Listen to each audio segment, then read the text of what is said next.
Okay, I'm gonna be completely real with y'all. I did not plan on I did not plan on doing a freaking review of this game until like as of late when I started doing trying to 100% like everything in this game, and when I started doing it, oh my god, it has now become one of my favorite video games of all time.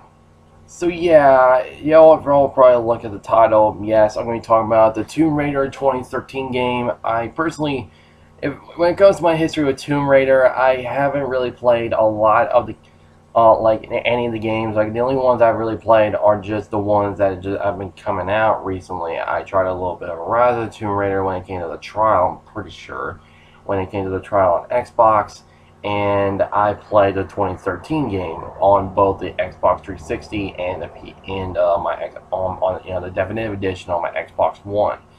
I don't think I. Yeah, I'm pretty sure I. Okay, yeah, I'm pretty sure I completed it because I didn't get any more achievements in my recording playthrough because now the reason why I really went back to go and replay Tomb Raider 2013 and just play it on my Xbox One and stuff.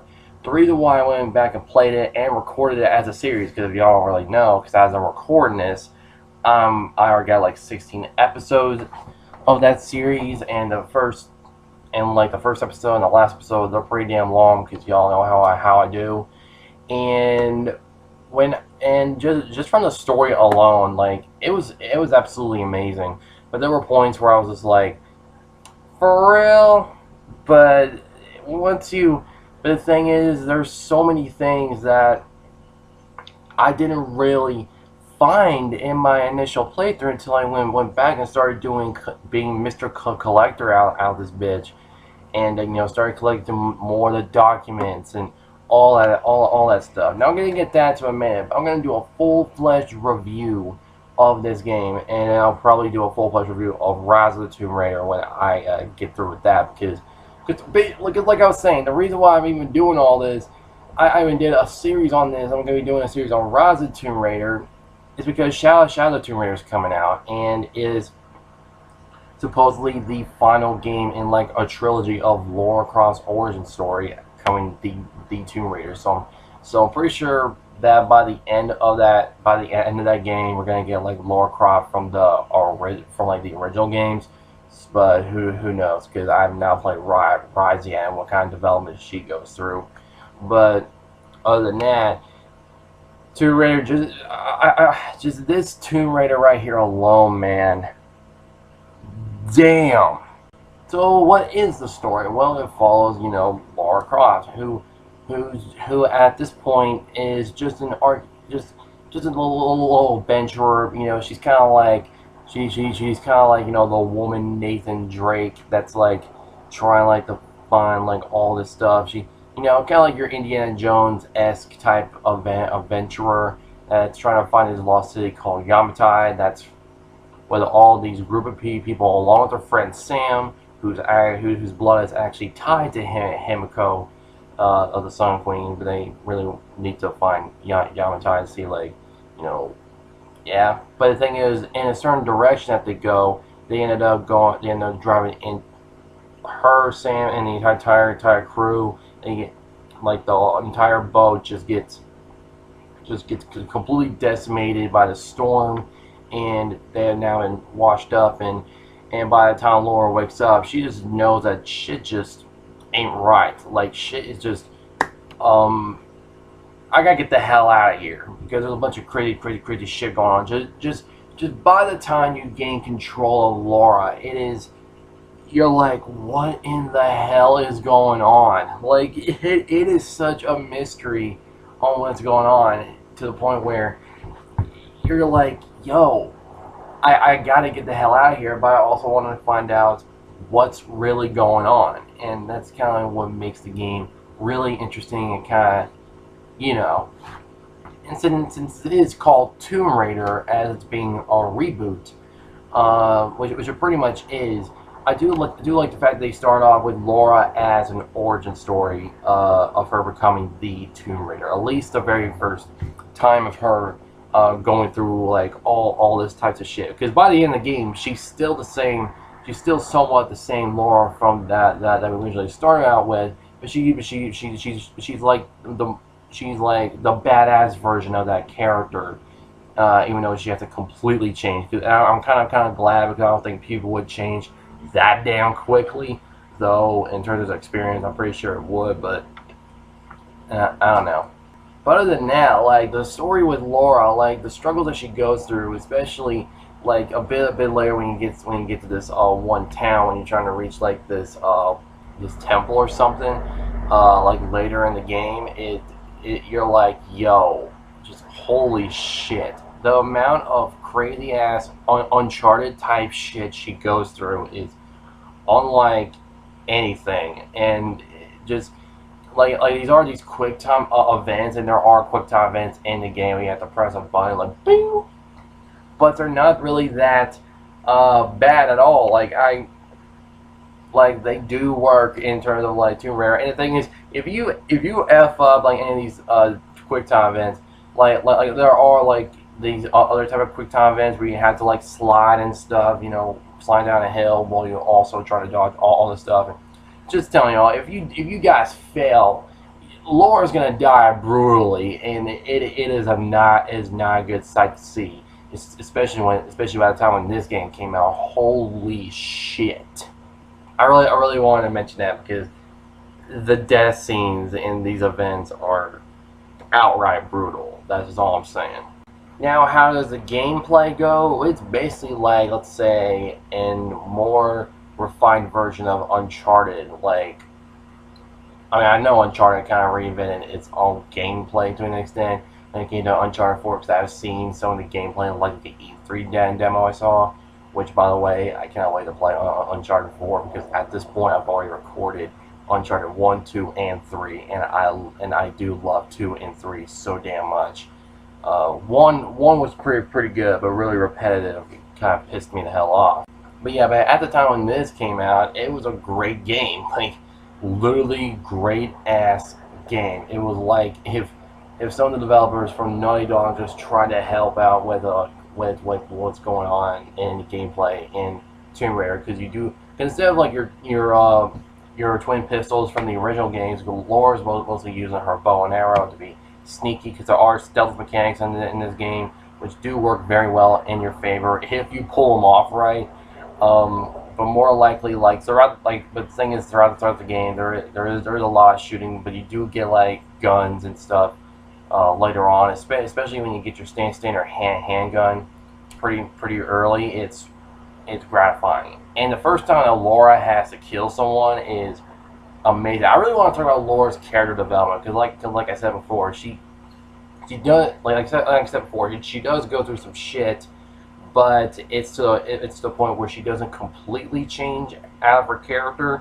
She's more like the badass survival version of herself. That's pretty much what she is. Even though she's got some training from like one of her her mentor that's also on this mission named Roth. And man, I really want to talk about some of these characters, but the thing is, they're not really in the story that much to really care about them. Like, at least on screen wise.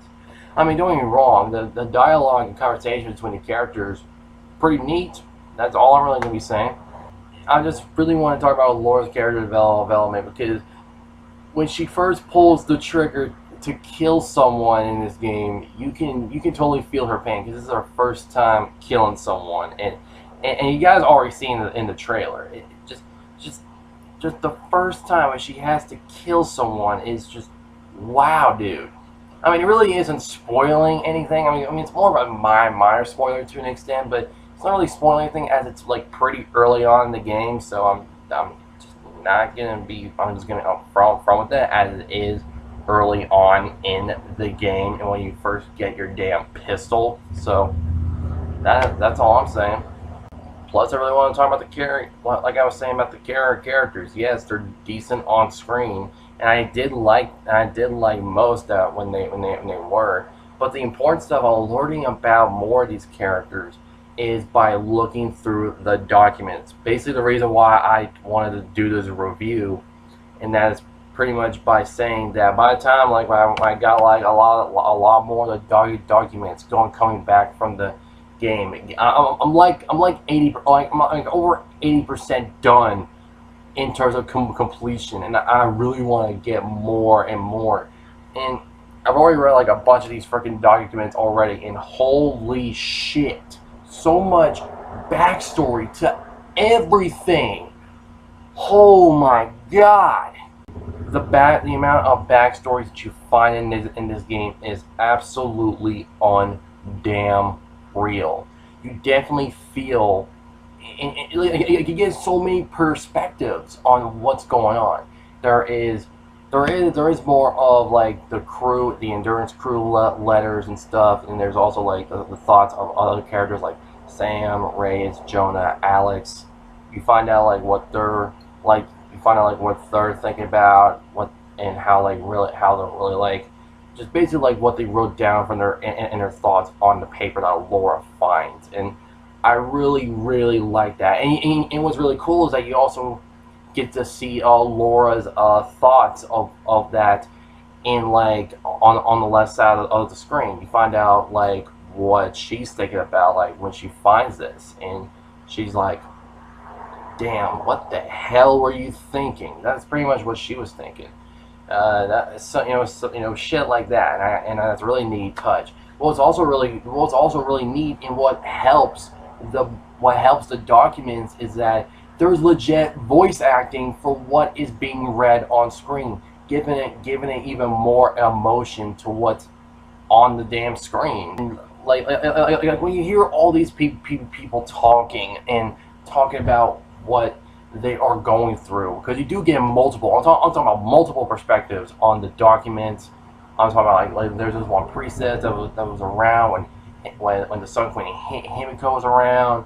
There's a bastard that visited the Sun Queen herself.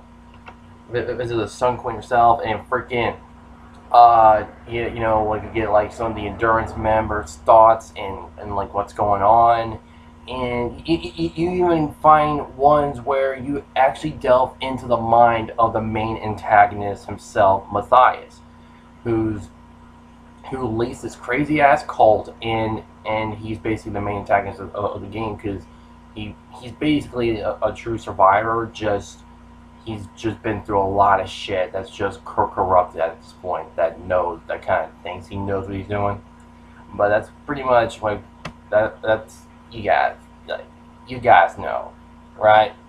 Honestly, like if you go through the entire story and you go through the entire story and like try to pick up all the documents as you find, like because the farther you go into the story, the more like the shit unravels. You're kind of interested in what people's thoughts were, because by the time you finish like collecting like all of them, you're like.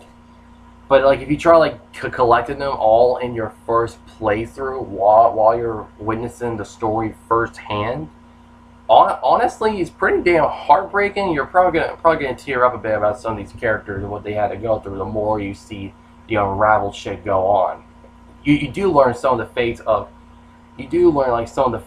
these other characters that are shown up in these documents, and like what's currently going on through their minds of what's happening in their situations.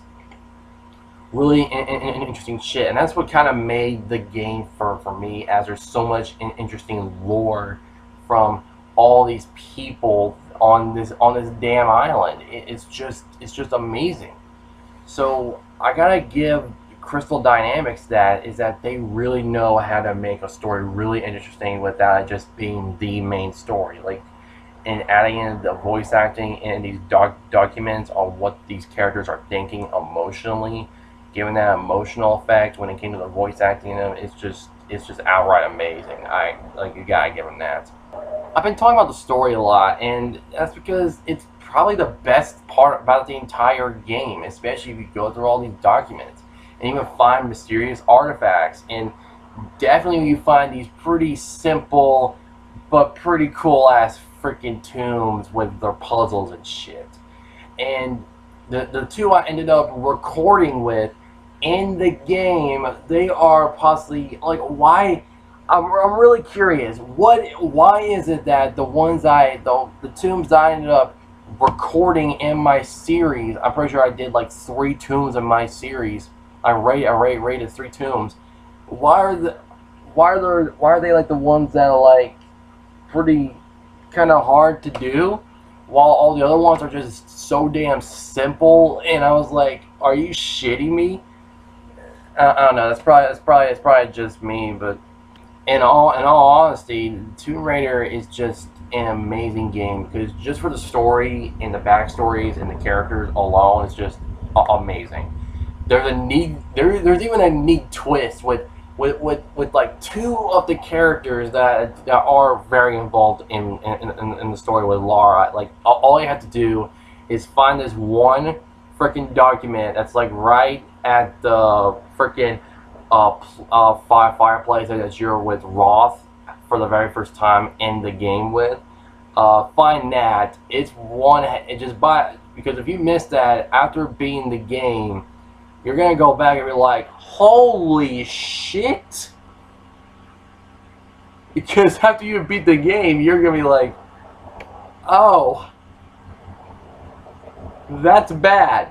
So yeah, that's yo, yeah, there are neat little twists to like what you find out about what these characters are thinking and stuff, and what they wrote down, especially the ones with Matthias, when you're seeing the growth of what he's becoming when you read some of these documents, which does flesh out his character more, as they don't need to show him on screen to flesh him out. They really don't, and I think that's really good in terms of storytelling in a video game. That's really what I have to say. Now I can go on more, and I really do want to go on more. Is that the gameplay, the gunplay, brutal as all hell. Don't really else to really talk about except for like going into deep descriptions about the gameplay. The gameplay, pretty damn insane. Like I said, there are these quick time events where you're just rolling down and you're like, oh my god, to dodge this. Oh shit, like rolling down a hill.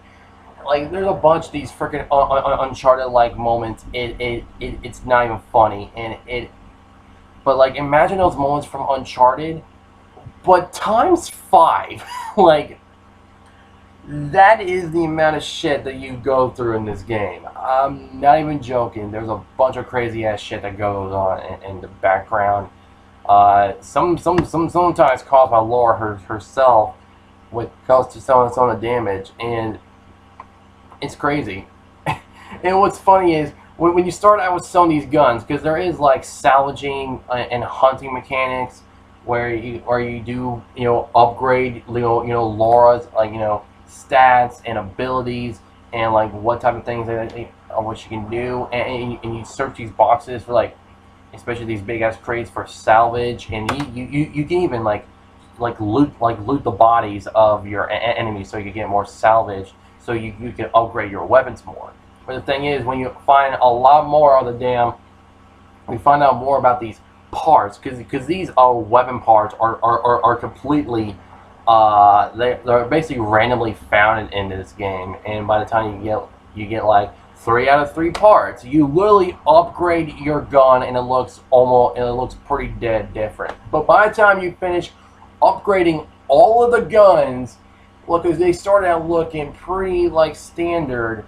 When you get all the guns upgraded, like your bow and arrow, your freaking assault rifle, your shotgun, your pistol, your standard ass pistol becomes a freaking kick-ass looking Magnum from like a freaking Blade Runner movie or something. Or in your assault, like you're like a female Rambo at this point. Like that is just how powerful your weapons are, and how badass they freaking look. I'm not even joking. You like the freaking machine gun you start out with. Yeah, it looks like a really, by the end of it, when you fully upgrade it, it looks like a completely kick-ass freaking assault rifle from like, I don't know, like from like I don't know where, but you guys know what I mean. Seriously. But like I said, with the gameplay, it does have stealth mechanics, but you guys gotta pull it off right. But most of the game is just shooting dudes and blowing them up, and just all types of crazy ass shit. But it's still really intense because these guys still can kill you, and there's a pretty good variation of these guys because there are ones with shields, and those guys are kind of a bitch to kill unless you know what you're doing. And I did play the definitive edition of this game, but when you first play this game, it looks gorgeous. Like the thing is, like, I compared this to like the 7th generation version and the 8th generation versions, and yo, they look completely different. Especially Laura's character model. They both look completely freaking different. It's like they used a different engine for Laura and put her in the game. That's literally because Laura's literally the most uh, definitive, like, notice that she'll notice from playing the definitive edition. I'm not even joking, but like graphics wise, like I'm like by the time the last generation versions came out, they look pretty damn good. But when you play the definitive edition, they completely, like, I wouldn't say completely, but they just up the graphics just by the time the next gen consoles came out. Because I'm pretty sure the definitive edition came out, like, I think in January 2014. But still, it's freaking wow. It looks good and still holds up, especially if you play the definitive edition. It looks amazing. Okay, I just had to go and turn on my light because that I'm telling y'all, like, when I end up recording, I know sooner or later the lighting's about to go to shit, and I have to turn on my freaking light. I'm telling y'all. But anyway, though, like, when it comes to Tomb Raider, like, there are, like I said, the story is pretty much the best part about the entire game, and the gameplay, the graphics, everything else is just big ass extras. And I'm telling y'all, this game is, I just feel like it's a masterpiece at this point. Now, don't get me wrong, I freaking loved this game when I first played it through, and I went back and replayed it, as a series. But when I went back and started collecting all these documents and learning more about all these characters and what kind of development they were kind of going through, when character development, like what they were going through, and the like during their experiences that you do find lying around in this game, and the amount of treasures you can find, all these relics, which are pretty cool to, things to find, and you can like search around and find like a hidden clue, because there's one where you find like a modern day knife, and you look at it and you see like there's blood on it. Laura will mention that. She's like, oh shit, this has been used recently. Overall, Tomb Raider 2013, for the most part, it is it's amazing. I just the single player and everything in that alone is great. Now, a lot of people do hate the multiplayer and feel like it's tacked on for the sake of having multiplayer, but in all honesty, I didn't really find the multiplayer all that bad. I feel like, I don't get me wrong, like, yes, you do have your standard modes and all that stuff, team deathmatch, all those Call of Duty freaking multiplayer modes and shit. But in all honesty, I felt like it was fun. Like, even like with the, like, they really feel fun. I honestly do that. I honestly think that, because in the multiplayer, they like the traps that the enemies can really get into you, and you like hang upside down. These guys, when these guys get to jump on you and shit in the game, that could happen to you too, and the game will notify you that, oh, this guy's been caught in a trap, you better go kill him now, boy, before he shoots that freaking chain down. It's pretty damn fun, and it was pretty damn fun. I really enjoyed it. Like, you can play like a lot of the characters from the main story, and mostly the Solari nobodies, pretty much. But overall, I think the multiplayer is really good fun, but it's not the reason why we came to this game. We came to play the single player. The single player campaign all alone is just amazing. Laura's character development, the characters, and the documents you find regarding their thoughts on things, all that stuff. Really interesting shit, especially on the main antagonist himself, Matthias. And really, and what I really liked about this game is that it's not entirely, good versus evil. It's really a story about survival, and this game pulls that off so damn much because there's so many times where Laura can literally die if you just F up. She's literally trying to survive as much as she can. And when you see that theme when it comes to you confronting Matthias or like her followers and stuff, you can't really blame them on what they're doing as they feel like what they're doing is basically the right thing to do in their eyes, as that's what they've been thinking. That's pretty much what they've been thinking and stuff, which you really can't blame them. It's not all that black and white. And when you find out more about Matthias and you look into the Salarai documented shit, you do sympathize with them more, as Laura does give her own thoughts on them as she feels like that these people completely changed. They really completely changed. They just accepted how things are and all that stuff. And to be honest, who wouldn't when they first arrive at all this? So yeah, though it isn't always completely black and white with the main antagonist, especially if you go through the documents, going through his mind of things and find out more about him. But even with his screen time presences alone, you do feel for his determination to do all this, and you do, as he has said himself, he's been here a lot longer than anybody else, and he has learned to cope with what he's doing. So I really do sympathize with Matthias, even though he's a crazy old bastard. One of my favorite villains, hands down, even after reading through like his documents and all that shit. Anyway, that's basically my thoughts on Tomb Raider 2013. If I had to give it a rating, it's easily a 10 out of 10. I can just say that out loud because the story, the characters, the main antagonist, the gameplay, the graphics, the multiplayer to an extent, because I do like the multiplayer.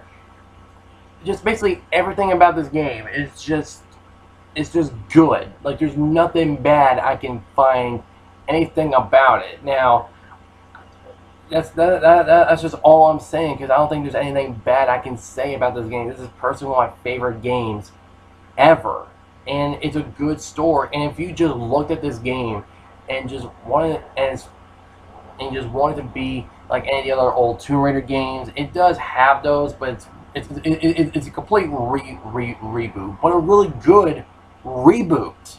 And honestly, the development with Laura, you really do feel for her. You really do. And it's one of the better parts of the game, honestly.